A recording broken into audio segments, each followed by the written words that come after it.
Hər vaxtınız xeyir dəyərli izləyicilər. Bəzi falçıların, nömrə ilə hoqqa verənlərin psixoloq kimi qələmə verildiyi bir dövrdəyik. Sanki sosial kütlən çoxdursa, biz o dayarı güclü mütəxəssis kimi tanınırsan. Rəşdə xanım, Azərbaycanda ilk neyropedaqoq və neyropsixoloq təlimi almış bir mütəxəssis kimi. Bəzi psixoloqların yanlış yönləndirmələri hansı fəsadlara səbəb olur? Bir psixoloqun yanlış yönləndirməsi bir insanın, bir pasiyentin intihara qədər aparacaq yolu ola bilər. Yəni bundan təhlükəli heç bir şey yəqin ki yoxdur. Yəni biraz da yükləyir, belə başa düşdüm. Bəli, bəli. Təbii ki, mütəxəssisi seçdiyimiz zaman mütləq ki, daha dərindən araşdırmalı və onun həqiqi mütəxəssis olub olmadığını da öyrənmək lazımdır. Rəşdə xanım, sizcə ən çox problem seansa gələndəmi olur, yoxsa onu gətirəndəmi?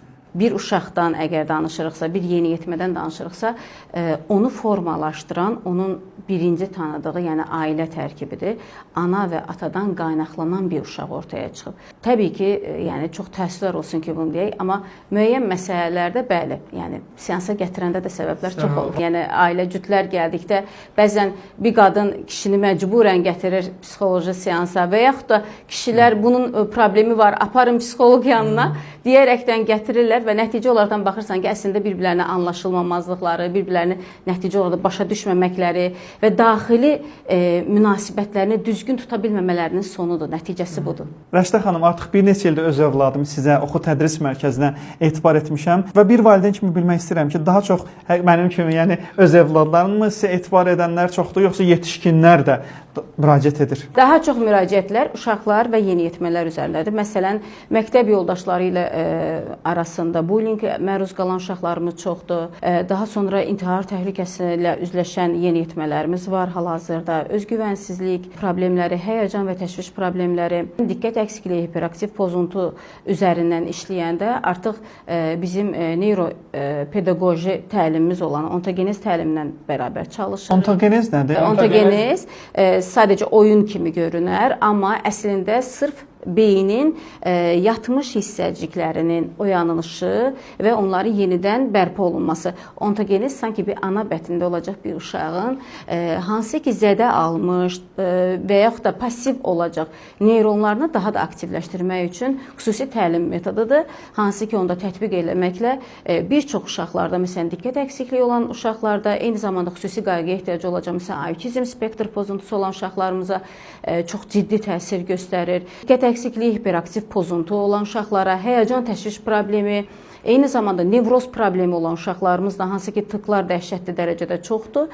Hal-hazırdakı məsələn yüksək nəticələrimizdən də biri məhz budur. Ontogenezi tətbiq etməklə artıq 3-cü seansda uşaqda olacaq tıkların aradan qaldırılması nəticəsi görünüb. Rəşdə xanım, uzun sözün qısası sizin üslubunuzun fərqi nədir? Biz çalışırıq ki, yəni hər bir psixoloji seans... Çox üzr istəyirəm. Yəni bir seansı bir neçə il uzadanlardansınız, yoxsa yəni bu konkret? Bəli, bununla bağlı bir çox müraciətlərimiz olub. Məsələn, bir çox valideynlər bildiriblər ki, uşağı psixoloq aparmışam, 2 ildir psixoloq yanındadır.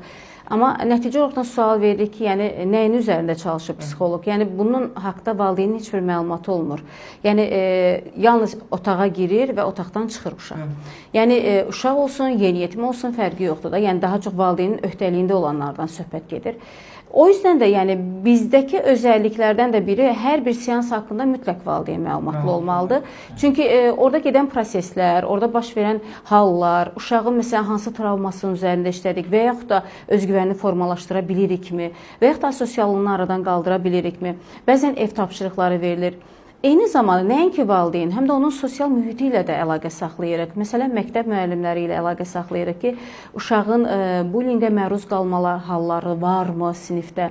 Yəni, çünki adətən özgüvənsiz, asosial uşaqlarda yəni bu problemlər baş verir. İndi burada bir qeyd edeyim mən. Valideyn münasibətləri deyərkən qışqıran, bağıran övladlar niyə qışqırırlar? Bir də tam əksi var. Asosial, içinə qapanıb, dünyasını içində yaşayanlar, yəni çölə fikrini, sözünü, istəklərini bildirə bilməyən övladlar. Bu nəzərdə tutulur. Təlimən, bir də burada doktor Fərhad Aslandan gələn bir gözəl bir sözü bildirmək istəyirəm. Yəni əslində bizi biz edən elə bizim travmalarımızdır.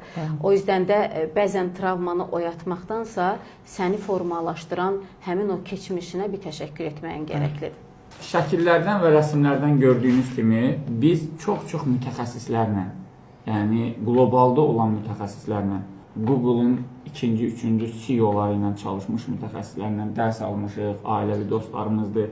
Yəni dəyərli izləyicilər, Allah şahiddir ki, yəni mən bura gəlmək üçün, bu videonu paylaşmaq, bu söhbət üçün heç bir məvacib filan almamışam. Sadəcə olaraq həqiqətən istəyirəm ki, doğru yönələsiniz. Yəni doğru mütəxəssisləri tanıyasınız. Çünki mən öz evladım da 2-3 ildir burdadır. Rəşdə xanımı da tanıyıram, Talih müəllimi də tanıyıram. Artıq ailəvi də dost olmuşuq. İstəyirəm ki, həm sizə, həm də cəmiyyətə faydalı şəxslərə yönələsiniz. Sadəcə olaraq adı psixoloq olan psixlərə deyil.